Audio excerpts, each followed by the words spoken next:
And then there was my grandmother. Everyone should have such a grandmother. My grandmother is from Russia. She's a Russian. That's why. She's from Russia. And my grandmother was convinced that if her grandchildren were going to grow up into great, big, strong, brave Americans in the John Wayne tradition, that it was a solemn duty to scare the living hell out of us every chance she got.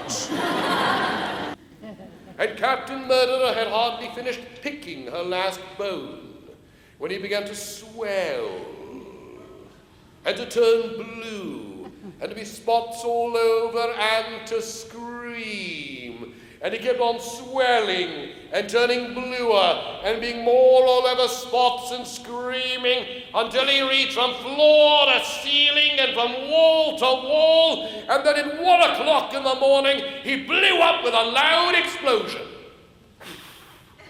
Good night, child.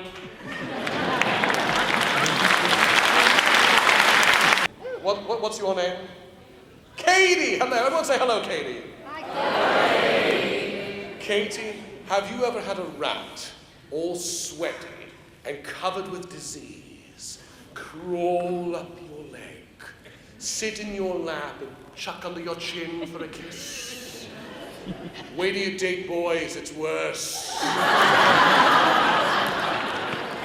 Katie, did you know that you can take a rat with a body dimension of 28 inches and it can collapse its ribs, squeeze its way through a hole the size of a quarter and come into your home? That rats can chew through concrete. They're 1,400 pounds per square inch of pressure in their teeth. Lead pipes, steel. They can swim backwards through the water pipes in your home and come into your house through the toilet. Did you know this, Katie? No, but you'll look before you sit down tonight, won't you? Did you know, Katie, that you can take a rat, drop it off of a 20-story building, the rat will splurch out, reassemble itself, and walk away smiling? I'm from New York City, Katie. We have big rats. We take the tourists riding on them. And as you are channeling through the city's underground with us, we will arrange for you to have special time with us. We will stall the car somewhere between stations. And then, so you can hear the beauty of the New York City accents. God, I love the Flatbush and the Brooklyn sounds. We will arrange for the lights to flicker out, so you can hear us with greater clarity. And then the air conditioning will wind down, and soon you will discover odors you never dreamed of outside of the monkey house in the zoo. And to give you that whole MGM New York City experience, just like in the movies, someone will growl on the subway. And during those times, I have had special training in the art of defense, in how to defend myself in those situations. 25 years of training. I speak poetry. Now, this does two things. One, it lets everyone on the train know I'm crazier than they are. Two, if I speak the poem most beautifully enough, a damp dollar bill or two will wind its way through the fleshy masses to my fingertips. Once, when I go to put it in my wallet, I will find someone else's hand guarding it for me. O'Driscoll, scatter the cards! And out of his dream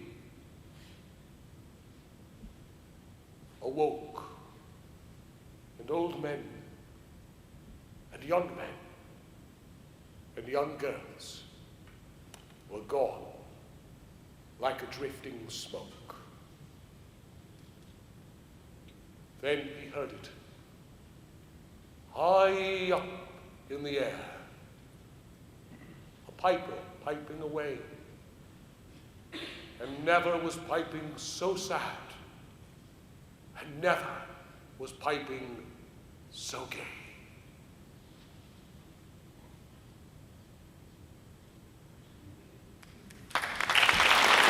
years ago, there was a great conflagration between the Lord God and the archangel Satan. Have you heard about it? Yes. Vaguely, yes. Satan was a Democrat.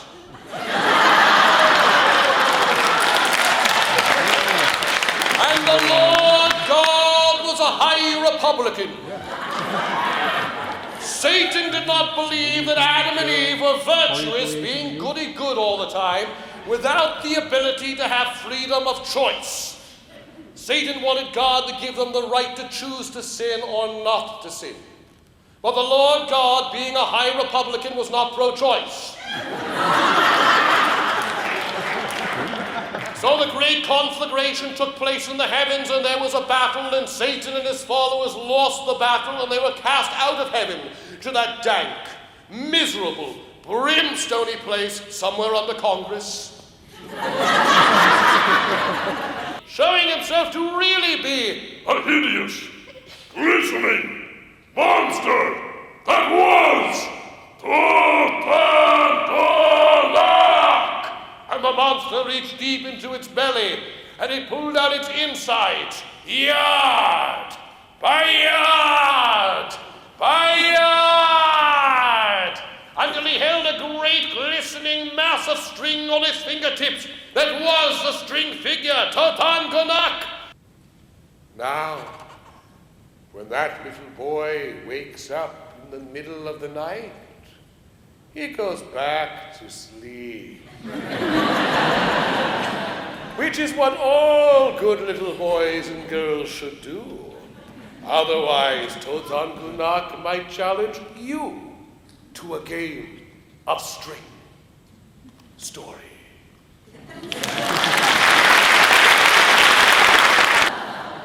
Little Willie, mean as hell, pushed his sister down a well. Mother said while drawing water, "My, it's hard to raise a daughter." I don't write them, I just read them. Little Willie, feeling bright, lit a stick of dynamite. Curiosity seldom pays. It rained Willie 7 days. Little Willie, in one of his dashes, fell in the fire and burned to ashes. Soon the room got very chilly, but no one wanted to stir up Willie.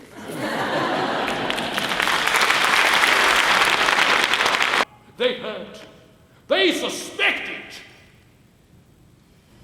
They knew.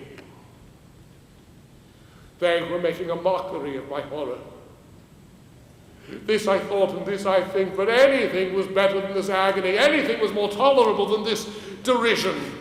I could bear those hypocritical smiles no longer. I felt that I must scream or die, and now and again, hard, louder, louder, louder. Villains, I shrieked!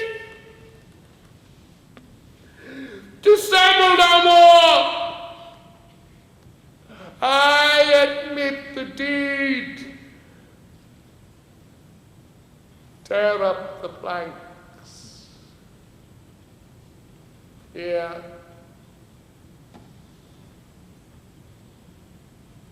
Here. Here.